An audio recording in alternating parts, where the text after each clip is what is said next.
नमस्कार दोस्तों, superfast series में आपका स्वागत है। तो चलिए आज हम फिर आप लोग के लिए हिंदी का ये 5वां टेस्ट सीरीज लेके आ गए हैं और इसमें टोटल 15 क्वेश्चन है, क्योंकि आपके बिहार बोर्ड एंट्रेंस में भी हिंदी से 15 क्वेश्चन पूछा जाता है और आप लोग को कहते हैं कि आप लोग कॉपी कलम लेकर बैठिए, 1 से लेकर 15 तक नंबरिंग कीजिए और देखिए कि इस सेट में आपका कितना मार्क आता है। आपका जो ही मार्क है आप हमें कमेंट करके बताइए, क्योंकि देखिए हम सभी स्टूडेंट के कमेंट का फीडबैक देते हैं। इसके अलावा भी यदि कोई क्वेश्चन हो, कोई प्रॉब्लम हो तो आप हमें कमेंट में पूछ सकते हैं। और देखिए इस सेट में हम जो भी क्वेश्चन सेट किए हैं आपके एग्जाम के पॉइंट ऑफ व्यू से बहुत ही इंपॉर्टेंट है। और जो लोग अभी हमारे चैनल पर नए हैं आप हमारे चैनल को सब्सक्राइब कर लीजिए। वैसे तो एग्जाम में अब 1 ही दिन बचा है, अब जो भी आपको फ़ायदा लेना है आने वाले हम 5-6 वीडियो और देने वाले हैं पूरा कल रात तक, ठीक है। तो इसके लिए सब्सक्राइब कर लीजिए। प्लस काउंसलिंग तक हम आपको सही रास्ता दिखाएंगे कि कैसे काउंसलिंग करना है, कैसे फुल्ली गवर्नमेंट कॉलेज लेना है। तो इसलिए कहते हैं कि आप लोग यदि हेल्प लेना चाहते हैं, अगर ज़्यादा से ज़्यादा सही तरीका चाहते हैं कि नहीं सही तरीका मिले, तो आप हमारे चैनल को सब्सक्राइब कर लीजिए। और आगे भी अगर कंटेंट कोई पढ़ना चाहते हैं या दरोगा से रिलेटेड हो, बीपीएससी हो, एसएससी जीडी हो, आप रिक्वायरमेंट कीजिए। हम देखिए कोशिश करते हैं कि सभी स्टूडेंट का रिक्वायरमेंट पूरा करें, ठीक है। तो चलिए इस टेस्ट सीरीज का शुरुआत करते हैं। तो पहला क्वेश्चन है कि निम्न में कौन ओठ का उच्चारण स्थान है। तो ऑप्शन में क वर्ग, च वर्ग, ट वर्ग, प वर्ग। तो देखिए ओठ का उच्चारण स्थान कौन है, तो प वर्ग है। और भी उच्चारण स्थान देख लेते हैं, जैसे क वर्ग का उच्चारण स्थान कौन है, कंठ है। च वर्ग का उच्चारण स्थान कौन है, तो तालु है। और ट वर्ग का उच्चारण स्थान कौन है, तो मुर्दा है। और त वर्ग का उच्चारण स्थान कौन है, तो दंत है, ठीक। अब अगला क्वेश्चन है कि लिखित भाषा का आधारभूत इकाई क्या है। तो ऑप्शन में वर्ण, ध्वनि, वाक्य, शब्द। तो देखिए लिखित भाषा का आधारभूत इकाई क्या है, तो वर्ण है, ठीक है। जो हम लोग लिखते हैं उसकी आधारभूत इकाई वर्ण होता है। अब यहाँ से देख लीजिए मौखिक भाषा की आधारभूत इकाई क्या होता है, शब्द होता है। और भाषा की सबसे बड़ी इकाई क्या होता है, वाक्य है। और भाषा का देखिए प्राचीनतम रूप जो है ऋग्वेद में मिलता है, ठीक है। अब अगला क्वेश्चन है कि सैनिक शब्द में कौन सा प्रत्यय है। तो ऑप्शन में क, इक, निक। तो देखिए सैनिक शब्द में जो है इक प्रत्यय यानी बी नंबर ऑप्शन होगा। अब देख लीजिए प्रत्यय जो कितने हैं, 2 होते हैं। कौन कौन, कृत प्रत्यय और तद्धित प्रत्यय। प्रत्यय जो है शब्द के बाद में लगते हैं, ठीक। अब अगला क्वेश्चन देखते हैं कि इसमें कौन लड़कपन का संधि विच्छेद है। तो ऑप्शन में लड़क जोरपन, लड़का जोरपन, लड़ जोर कपन और लड़का जोर अपन। तो देख लीजिए इसमें जो है लड़कपन का संधि विच्छेद क्या होगा, लड़का जोरपन होगा, ठीक है। अब अगला क्वेश्चन है कि निम्नलिखित में कौन व्यक्तिवाचक संज्ञा नहीं है। तो ऑप्शन में रामायण, पटना, औरत, गंगा। तो देख लीजिए इसमें जो है व्यक्तिवाचक संज्ञा कौन नहीं, औरत नहीं। औरत जो है जातिवाचक संज्ञा हो गया। जैसे देख लीजिए लड़का हो गया, लड़की, औरत, मर्द, ये सब क्या है, जातिवाचक संज्ञा माता है। और संज्ञा कितनी है, तो संज्ञा के 5 भेद है। कौन कौन, व्यक्तिवाचक संज्ञा, जातिवाचक संज्ञा, समूहवाचक संज्ञा, द्रव्यवाचक संज्ञा और भाववाचक संज्ञा। देख लीजिए व्यक्तिवाचक संज्ञा में जिसके यानी व्यक्ति विशेष का बोध हो, जैसे रेखा, नेहा हो गया, पुष्पांजलि, दिल्ली, ठीक। अब जातिवाचक में लड़का, लड़की, जैसे औरत, मर्द बताइए, ये हो गया। अब समूहवाचक में देखिए जैसे समूह का बोध हो, जैसे सेना, भीड़, सभा, गुच्छा ले लीजिए। और द्रव्यवाचक संज्ञा में देख लीजिए दूध, घी, तेल, सोना, चांदी इत्यादि, यानी आप जिसे नाप या तोल सकते हैं, ठीक। अब भाववाचक में क्या क्या आता है, तो देखिए ईमानदारी हो गया, बेईमानी हो गया, प्रेम, मोहब्बत, सुंदरता, ईर्ष्या हो गया। तो ये सब जो है भाववाचक संज्ञा में आएगा, ठीक।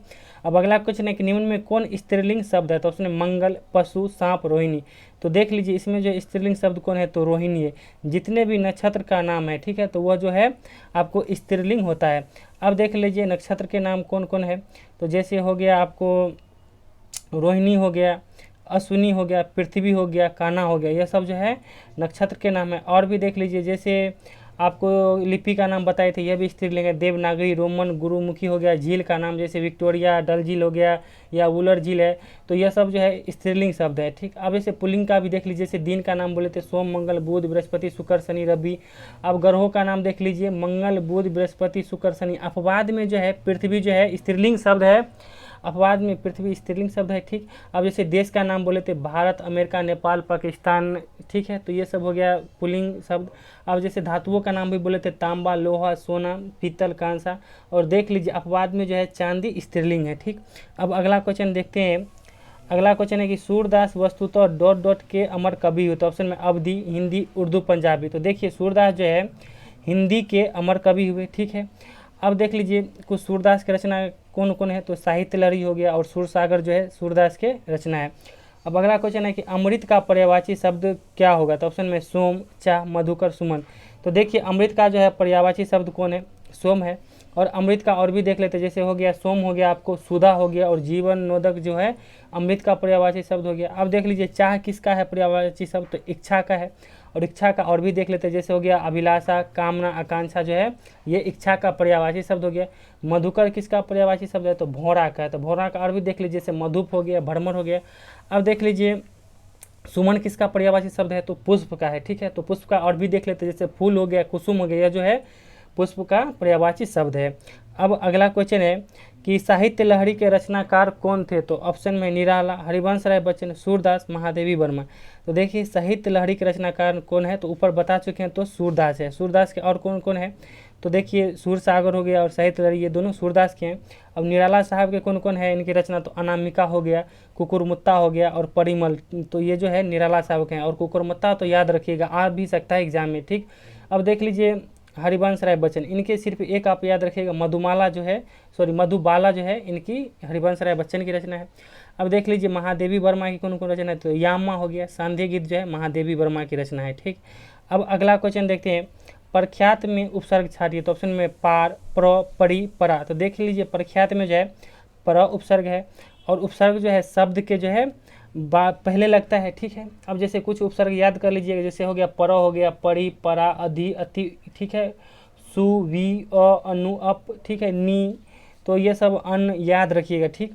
अब अगला क्वेश्चन है कि निम्न में कौन अनिश्चयवाचक सर्वनाम है? तो ऑप्शन में मैं, कोई, क्या, स्वयं। तो देख लीजिए इसमें जो है अनिश्चयवाचक सर्वनाम कौन है? तो कोई है। अब देख लीजिए आपको सर्वनाम के कितने भेद है? 6 भेद है। कौन कौन? पुरुषवाचक, निश्चयवाचक, निश्चयवाचक, निजवाचक, संबंधवाचक और प्रश्नवाचक। तो देख लीजिए अनिश्चयवाचक में क्या होता है?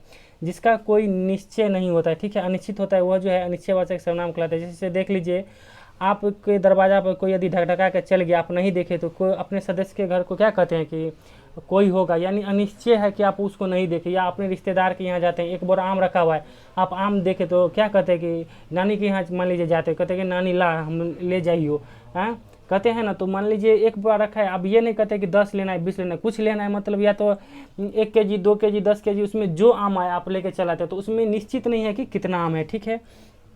तो ये हो गया।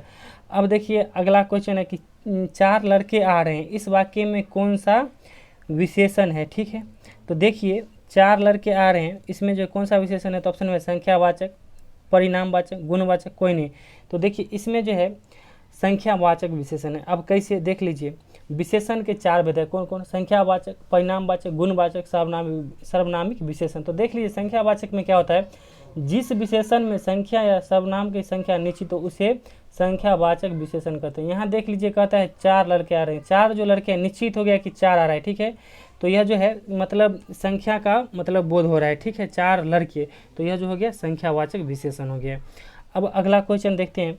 अगला क्वेश्चन है कि हिंदी भाषा के बोलियों की मूल संख्या कितनी है? तो ऑप्शन में 22, 5, 15, 18। तो देखिए हिंदी भाषा के जो है बोलियों की मूल संख्या कितनी है? तो 18 है। और हिंदी भाषा के उपभाषा की संख्या कितनी है? तो 5 है। और भारतीय संविधान में भाषाओं की संख्या कितनी है? तो 22 भाषा है, ठीक है। अब चलिए अगला क्वेश्चन देखते हैं। अक्षर, तर, ज्ञा और स्वर निम्न में कौन है? तो ऑप्शन में स्वर, व्यंजन, संयुक्त व्यंजन, कोई नहीं।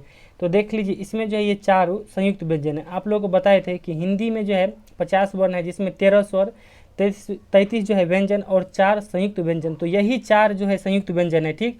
अक्षर, तर, ज्ञा और स्वर, ठीक, आप इसे याद रखेंगे।